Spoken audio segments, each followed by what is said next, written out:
He insulted me, saying I don't want a kid like you, he smirked. I was shocked to see my dad laughing in a teasing way. Sorry, but I won't be taking care of you. You're in high school now. You can manage on your own, right? He added, I'm running off with my lover, so don't try to contact me again. Right after my mom's passing, my dad skipped her funeral and revealed he was running away with his girlfriend. I was deeply disappointed with him, and I didn't feel like stopping him. Go ahead. I won't reach out to you, thanks. He left the house, saying, I'm fortunate to have an understanding daughter like you. I believed we'd never cross paths again. Despite what a lousy father he was, I felt almost relieved to be free of him. Surprisingly, just 3 days later, I received a relentless call from him. I considered ignoring it but chose to pick up. Who is this? Then my father on the other end of the line said something unbelievable. My name is Emily Young, a fresh high school student. You might think I'm enjoying the typical high school life, but my home situation is far from ideal, all because of my father. He was a well-educated, leading accountant, often the subject of envy. However, his true character wasn't admirable. He had a habit of looking down on those with less education, including my mother, who only finished high school. He frequently belittled her, saying, a high school diploma is embarrassing. Without me, you couldn't survive in front of me. Despite what he said, she struggled to be financially independent and couldn't divorce him. She always encouraged me to study hard, emphasizing the importance of getting qualifications for financial independence. Don't end up like me, earn your own living, she'd say, reading books to me since my childhood. Even though my father earned well, he provided only the bare minimum, and my mother couldn't afford to buy books for me. So she often took me to the library, where she would read to me. Thanks to that, I got into a prestigious private school. However, my high-achieving father wasn't proud of me at all. He had no interest in me, not even knowing which high school I attended. His disinterest stemmed from archaic views of male superiority. Once he learned I was a girl, he lost interest. He had initially wanted a son to inherit his accounting firm, but that dream ended when my mother gave birth to me and couldn't have more children. Since then, he hardly showed any interest in my mother or me. When he was drunk, he'd insult my mother, saying, Dan, I'm such a nice guy to marry an ugly, stupid woman like you. She'd ask him to stop, especially in front of me. But he'd get furious, yelling, What, talking back to me? Do you realize who's feeding you, you useless woman? I couldn't bear to watch, locking myself in my room and covering my ears. His tyranny extended beyond verbal abuse. He also had a troubling habit of infidelity. Using work as an excuse, he frequently arrived home late, sometimes not until morning. Over time, he started emanating the scent of women's perfume, which repulsed me. I'd remark, Your perfume is too strong, pinching my nose. He'd respond with disdain, saying, What, you think your nose is too good? Why did you wear perfume too? A woman like you can't survive without relying on a man. I harbored deep resentment toward my father for uttering such demeaning remarks to his own daughter. However, it seemed like he didn't even realize the extent of my disdain. He'd continue with comments like, You do take after your mom with that plain face and personality. What's the use of a girl like you studying? You'll just end up a woman with too much pride, and no man will come near you. While he consistently insulted my mother for lacking education, he belittled me for being educated, claiming it was pointless for a woman to study. I considered this man truly hopeless. Adding to the frustration, he scarcely provided us with any money, yet adorned himself in expensive brand suits and watches. Even his loungewear was stylish, leading me to question the economic inequality within our own home. When I proposed to my father, If you have that much money, why don't you buy something for Mom? He merely snorted, saying, It's my hard-earned money. What's wrong with spending it on myself? He adamantly refused to spend a penny on us. It was solely because of my mother that I could endure those days. However, just as I entered high school, she was diagnosed with breast cancer. By the time we discovered it, it was too late, and she had a limited time left. Upon learning about it, I broke down, clinging to her and crying. I questioned, "What am I going to do without you, Mom?" But then, considering the situation, I didn't want to cause her any more worry because of me. Since then, I made an effort to spend the remaining time with her as joyfully as possible. When I visited her in the hospital, she would say, "Sorry for troubling you every day, Emily. You have schoolwork too. You don't need to visit me so often," with a relatively cheerful smile. I responded, "I come because I want to see you, Mom. Plus, staying at home means dealing with that drunken father of mine. I can't stand even looking at him." Hearing this, my mother's expression turned a bit sad. "I'm sorry for making you feel that way about your father. I'd always hoped you and your dad would get along." Irritated, I replied, "I'm sorry, Mom, but that's impossible. You do all the housework and take care of me, and he just looks down on you for it." My mother sighed slightly and said, "That's because I'm of no use in society." Trying to reassure her, I said, "That's not true, Mom," but she just gave a faint, sad smile. My father never visited my mother in the hospital. He rarely came home either. On the few occasions I did see him at home, I asked him to visit Mom, but he refused. "I'm busy with work. You, her daughter, should visit her. Dan, her suddenly getting sick and leaving all the housework undone is such a nuisance." Horrified, I responded, "How could you talk like that? Can't you at least worry about Mom a little?" He replied with disgust, saying, "Worry? I'm more concerned about my own future. She promised to take care of me for life, and now she gets sick so soon. It's unbelievable." I couldn't suppress my anger and shot him a glare. "What's with that look? You do realize you're living off me, right?" I wanted to leave this house, but frustratingly, he was correct. I was still a freshman in high school and under his roof. Then, a month later, my mother passed away. Amidst the grief, I busied myself with preparing for her funeral. My father insisted we didn't need to have a funeral and provided no help. However, I was determined to give my mother a modest farewell. I called him, mentioning his busy work schedule and infrequent returns home. "Hey, I've decided to hold a funeral for Mom, so please come." When did I stop referring to him as Dad? That thought crossed my mind, but I had no intention of using that term ever again. Annoyed, he replied, "Dan, I told you we don't need a funeral. I'm not going to spend any money on that, you know. I'll work and pay you back in the future, so please at least come to the funeral. I'm busy that day, plus I hate such pathetic events like funerals," he said before hanging up abruptly. I was left speechless. Despite our strained relationship, he had been married to her for years, yet he wouldn't be there for her final moments or even attend her funeral. This was the breaking point for me. I lost all respect for my father. The next day, an unusual event occurred. I thought it was rare for my father to be home, but there he was in the living room with a large suitcase. Seeing my puzzled expression, he blurted out, "I don't need a brat like you," sneering. I was stunned to witness my father laughing mockingly. "Sorry, but I'm not going to look after you. You're in high school. You can live on your own, right? I'm eloping with my lover, so don't ever contact me again." Immediately after my mom's death, without attending her funeral, my father declared his elopement with his mistress. I was completely disillusioned with him and had no intention of trying to stop him. "Just do whatever you want. I won't be reaching out to you, that's for sure. Thanks. I consider myself fortunate to have such an understanding daughter," he said before leaving the house. I believe that was the last encounter between us. Strangely, despite how awful he was as a father, I felt oddly relieved to be free of him. However, just 3 days later, I received a persistent call from him. Initially contemplating ignoring it, I eventually decided to answer. "Who is this?" Startled by my response, he stammered, "You. How can you ask who is this to your own father?" I retorted sharply, "Do you really think I still see you as my father? Are you foolish?" This seemed to fluster him even more. "Hey, you've done something terrible, you know. Because of you, I might lose my job." "What are you talking about? I haven't done anything."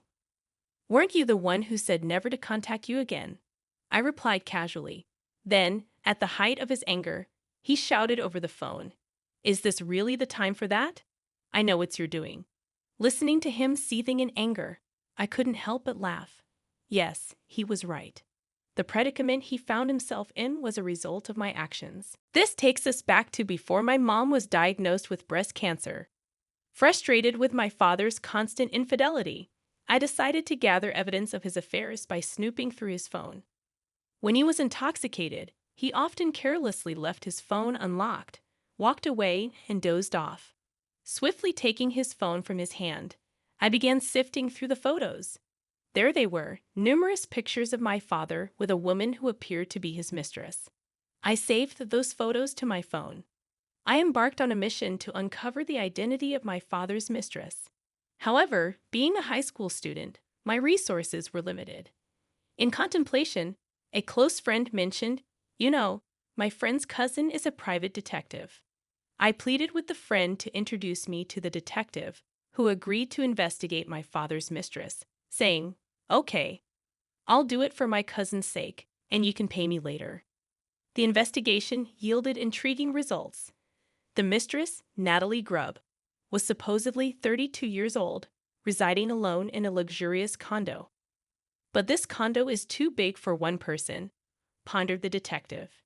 Delving deeper, he discovered that Natalie had a husband on an overseas assignment.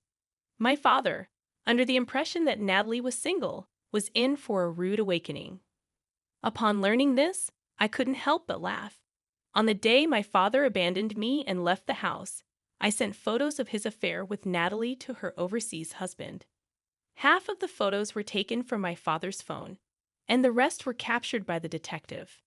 Presumably, a furious call from Natalie's husband reached my father, and I could hear his agitated voice on the phone.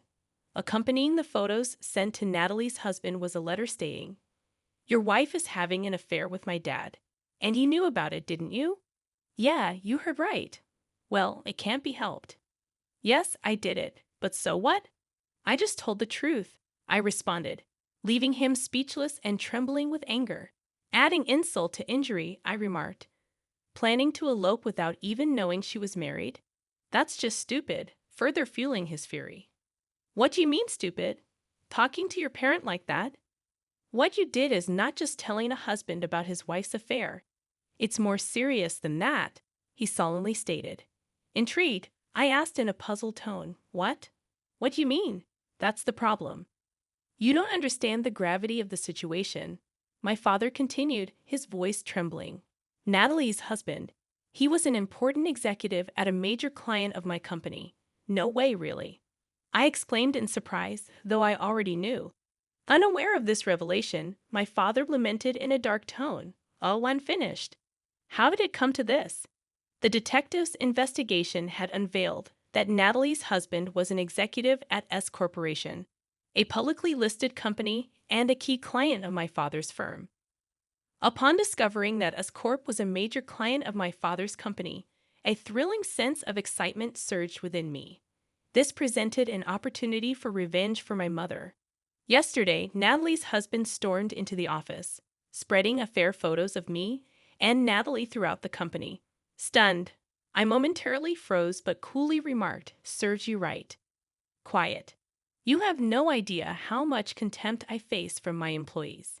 Me, the president, being ridiculed by those lower-level employees. It's humiliating. I couldn't suppress a laugh at his words. My father, always proud and condescending, was now scorned by his own employees. The irony was palpable. Soon, the president of S Corp contacted us, announcing the termination of their business relationship. Wow, that's serious. You really don't get it, do you? It's not just that. After S Corp pulled out, all my employees submitted their resignations. His words left me in shock. Everyone. Why would they do that?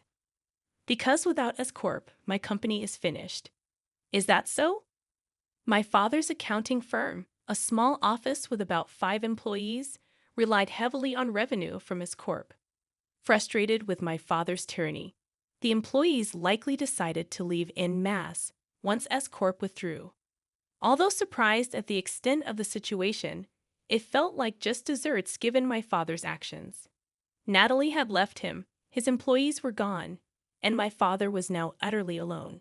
Despite his previous indifference to my mother and me, it turned out he was vulnerable to loneliness, which probably explained his repeated infidelity. Suddenly feeling lonely, he made an outrageous proposition. Well, it's fine. I was thinking of coming back home anyway. What do you mean? Well, I've broken up with Natalie, and I'm all alone now. I thought I'd come live with you. His audacious suggestion disgusted me. How could he have the audacity to return now? Living together harmoniously was impossible after everything.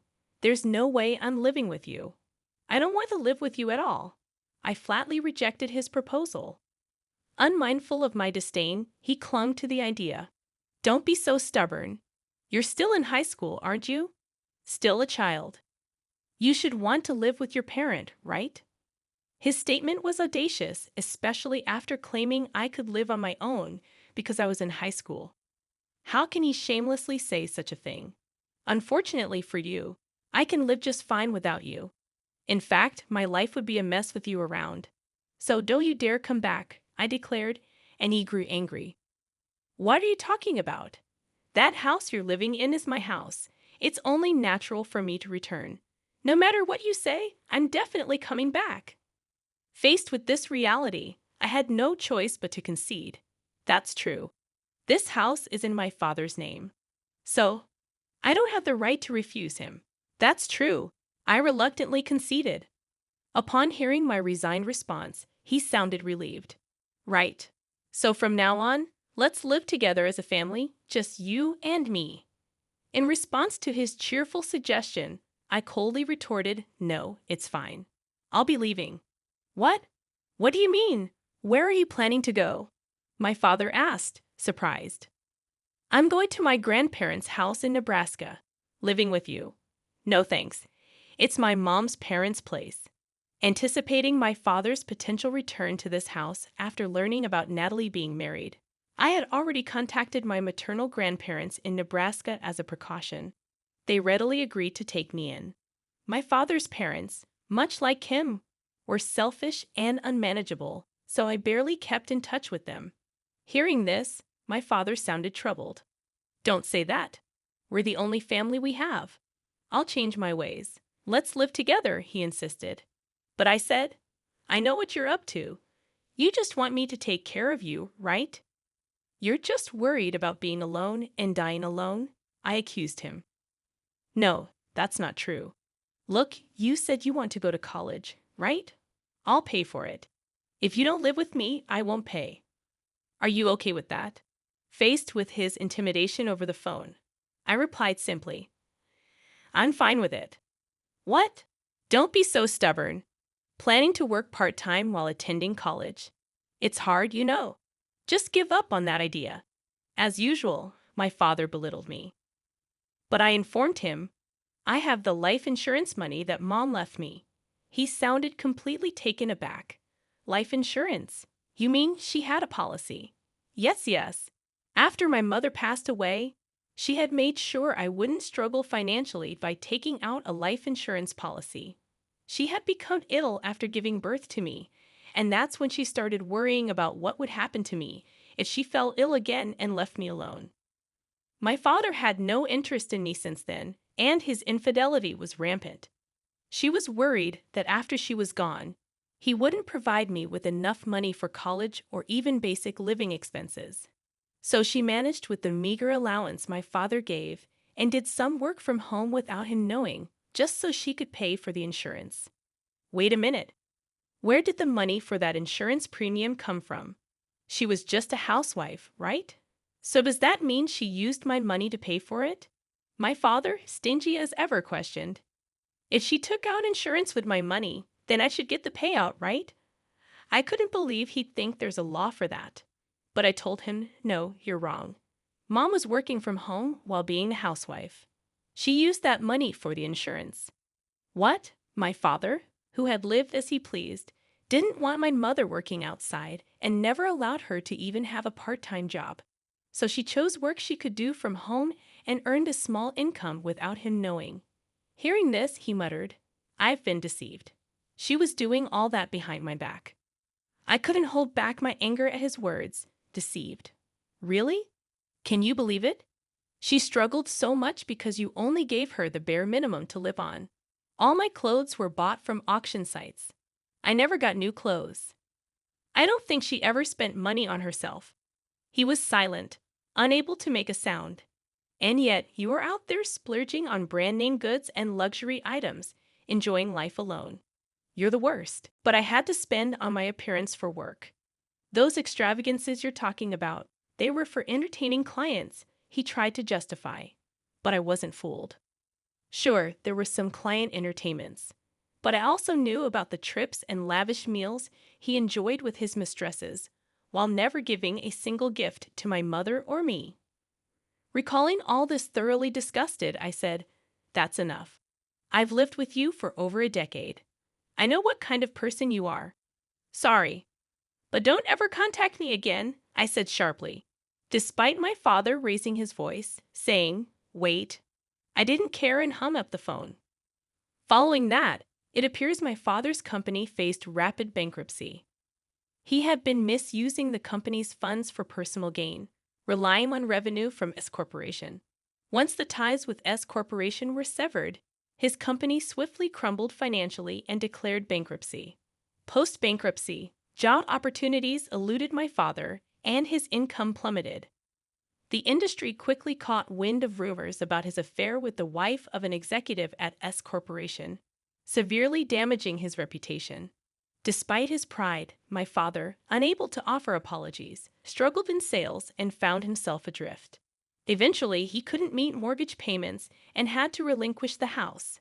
Turning to his own parents for assistance proved futile, as they rejected their selfish son. Disowning him, they declared, "He's no longer our son." Socially and financially ruined, having lost home, family, and mistress, my father now lives on the streets.